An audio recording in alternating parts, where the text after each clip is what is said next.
Democrats have tried to argue that red states have higher crime rates while overlooking problems of high crime in blue cities. I'm wondering if the president would consider working with red state governors to fix high crime in blue cities like in Memphis, Tennessee.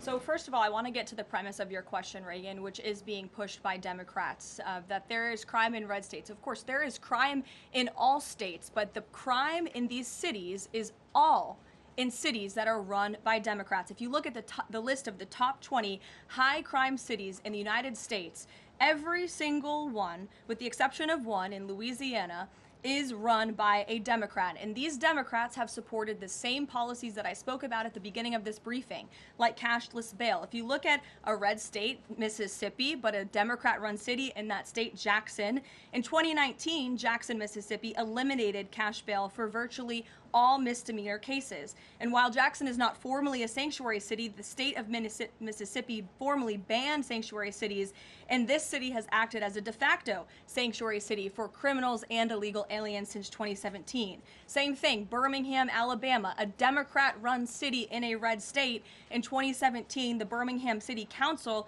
unanimously passed a resolution, quote, committing to establish sanctuary policies. So if you actually look at the facts from these Democrat-run cities, these are cities that are run by Democrats and by by members of the Democrat Party. These are blue cities, and they have all supported these disastrous policies which allow repeated career criminals back onto the streets to further commit acts of violence. And so to answer your question, yes, the president wants to work with anyone across this country who wants to end these horrible policies and to bring law and order to our streets. And I think that is proven by his tremendous cooperation with the mayor of Washington, D.C. and our nation's capital. And just look at the results of that. And I do have some updates for you on the D.C. crime crackdown if anyone is interested.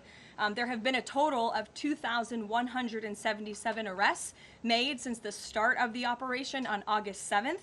Just last night, there were 57 arrests made in Washington, D.C.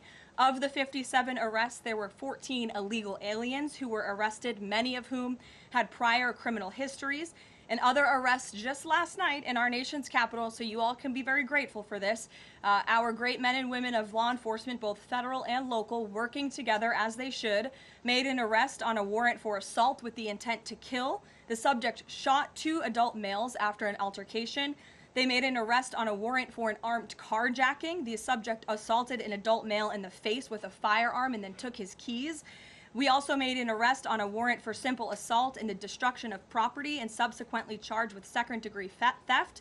Last night in D.C., there was an arrest for possession of a controlled substance with second-degree theft. There was an arrest for possession of a controlled substance with the intent to distribute that subject. The person is also a subject of interest in a homicide and a carjacking.